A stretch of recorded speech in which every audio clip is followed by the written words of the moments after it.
Salut les Green Riders. Alors a priori, il y a une rumeur qui consiste à dire que les crèmes solaires à base de filtres minéraux laissent des traces blanches. Bon, avec Pierre, on n'aime pas trop les rumeurs infondées, donc on s'est dit qu'on allait investiguer. On est donc allé à la rencontre d'une marque française qui fabrique ce type de crème, donc en l'occurrence c'est la marque EQ qui est basée à Biarritz, pour ne pas les citer, et on leur a posé cette question, et on a essayé de comprendre pourquoi est-ce qu'elle laissait des traces blanches, si jamais elles en laissaient, et surtout comment on pouvait limiter, voire éviter ce phénomène. Je vous laisse donc en compagnie de Pierre et d'Anaïs, la biologiste d'EQ, qui vont vous expliquer tout ça, et dans quelques instants vous saurez absolument tout sur les crèmes solaires minérales. A bientôt, ciao. Salut Anaïs, merci de nous recevoir ici chez EQ. Une des questions qu'on a de la part de nos Green Riders, qui peut être une crainte par rapport aux crèmes minérales, c'est d'avoir des traces blanches. Est-ce que tu peux nous en dire un peu plus et est-ce qu'elles sont obligatoires ces traces blanches? Alors les traces blanches en fait elles proviennent tout simplement du filtre solaire qui sont utilisés dans une protection à base de filtres minéraux parce que le filtre solaire que nous utilisons majoritairement c'est le dioxyde de titane et en fait cet ingrédient ressemble ni plus ni moins à de la peinture blanche. Donc en fait ajouté à une formule ça va forcément laisser des traces blanches sur la peau. Il y a aussi une règle juste de base à avoir bien en tête, plus le SPF va être élevé, plus on va utiliser de filtres solaires dans la formule et donc plus le produit aura la caractéristique de laisser des traces blanches en peau. Donc ce que tu veux dire c'est qu'une SPF 50 va protéger plus longtemps et risque d'être un peu plus blanche parce que plus chargée en particules. Tout à fait. Une SPF 30 sera plus facile à étaler, un peu moins blanche, mais va protéger un petit peu moins longtemps. Complètement. Chez EQ, vous avez fait le choix de faire des crèmes solaires uniquement à base de filtres minéraux. Pourquoi ? En fait, quand on lance un produit solaire sur le marché, le règlement nous impose d'utiliser soit des filtres chimiques, soit des filtres minéraux. Les filtres qu'on appelle chimiques, en fait, sont issus de la pétrochimie et il a été démontré qu'ils engendraient des perturbations au niveau hormonal.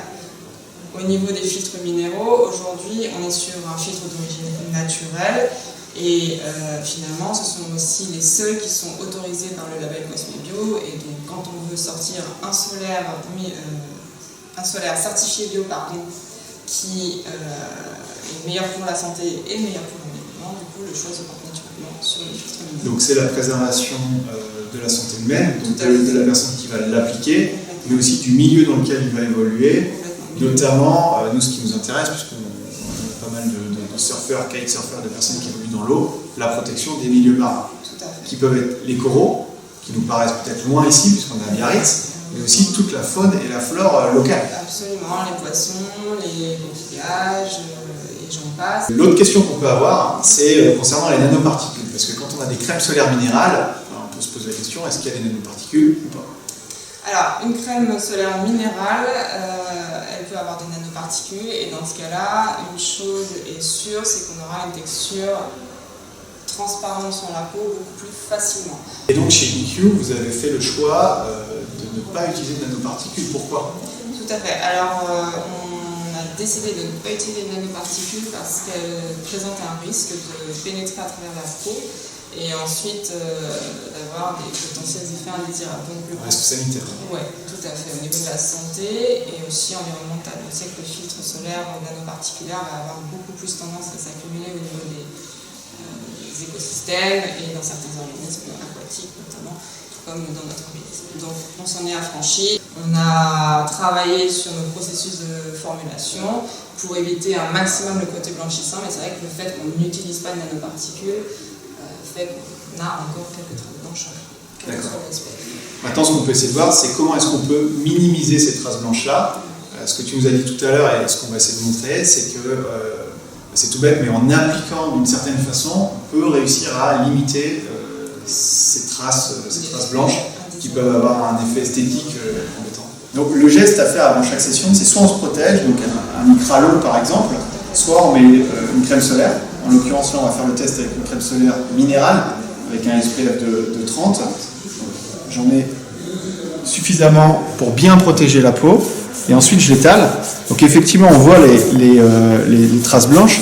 Oui. Et ce qu'il faut faire avec une crème minérale, pour les limiter, c'est vraiment de la travailler. L'étaler. Alors là, tu en avais suffisamment pour une partie de l'avant-bras. Tu aurais pu aussi travailler en appliquant sur l'intérieur. J'ai des gros bras aussi, c'est pour ça que ça prend de la place. Il ne faut pas oublier l'intérieur des bras. Ah, ici, ouais. Voilà. Alors c'est voir d'écouter le rendu, là, ça donne quoi? C'est ça. Et là. Donc là, ça se voit pas en fait, ou quasiment pas. la contrepartie, on va dire, d'une crème minérale qui protège à la fois l'écosystème marin, qui protège l'utilisateur, c'est passer un peu plus de temps quand même au moment de l'étalement. Complètement. Donc avec les crèmes minérales, ce qu'on a vu, c'est qu'il y avait quand même un minimum de traces blanches. Une fois qu'on a fini l'exposition au soleil, qu'on rentre chez soi, qu'on prend sa douche, comment est-ce qu'on retire cette couche, en fait, cette pellicule qui peut rester à la surface de la peau? Alors en général, la pellicule qui reste à la surface de la peau, c'est un mélange de filtre et de gras, donc il n'y a rien de mieux que du gras pour enlever le gras. Donc ce que je préconise, c'est d'utiliser en fait une huile végétale qu'on a dans sa cuisine, ou un produit qui a pu aussi être développé par des marques de cosmétiques. Donc soit un produit qui est déjà huileux en fait, Ouais, soit une huile quelconque huile de d'olive, tournesol, bio. bio de préférence, évidemment. On va faire une petite mise en situation. Ça y est, public. Donc un petit peu d'huile. Bon, on n'hésite pas à mettre la dose, parce que surtout là, on a encore beaucoup sur le visage. D'accord, ok. Directement. Directement. Ouais, faut pas avoir peur d'y aller. Alors, fais voir. C'est bon là? Bon, devant un miroir, c'est peut-être plus facile. Si tu avais un conseil à donner aux personnes concernant l'exposition au soleil, ça serait quoi? Ce serait déjà d'éviter de s'exposer aux heures d'ensoleillement maximal qui, à nos latitudes, grosso modo, se trouvent entre midi et 16 heures. Après, c'est pas toujours possible, on est d'accord, mais toujours rechercher l'ombre, surtout se protéger avec une protection vestimentaire.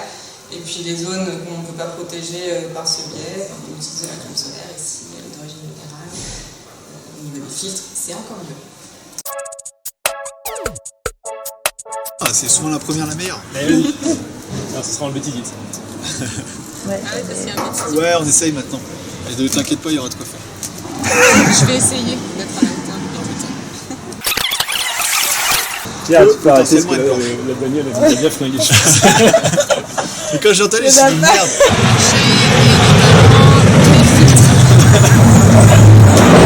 Pour se protéger du soleil, qui est la chose la plus importante. On met une bonne couche, putain, fais chier. On va faire tous les étés.